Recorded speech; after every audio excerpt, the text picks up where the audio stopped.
31 mars dernier, les conventions collectives des 400 000 travailleuses et travailleurs du secteur public ont expiré. Malheureusement, à ce jour, on n'a pas réussi à convenir de nouvelles conventions collectives pour ces travailleurs et ces travailleuses.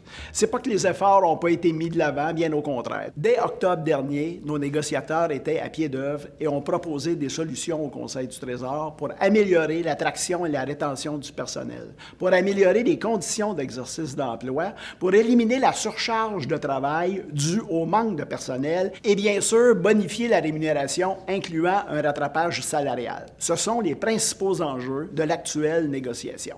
Si on ne fait rien, de moins en moins de personnes auront un intérêt à travailler dans nos services publics en santé et en éducation. Nos propositions sont réalistes et répondent aux objectifs du gouvernement et du premier ministre. La crise de la COVID-19 qu'on vit actuellement nous a clairement démontré l'importance de notre filet social au Québec. On doit préserver ce filet social-là et on doit même l'améliorer. Et ça passe nécessairement par un réinvestissement dans nos services publics. Ici, il faut dire un grand merci aux travailleuses et aux travailleurs du secteur public qui, au risque de leur santé et celle de leur famille, ont rendu tous les services à la population. Encore une fois, un grand merci. Le gouvernement a le devoir de nous entendre et de répondre positivement à nos demandes réalistes. Ne manquons pas ce rendez-vous.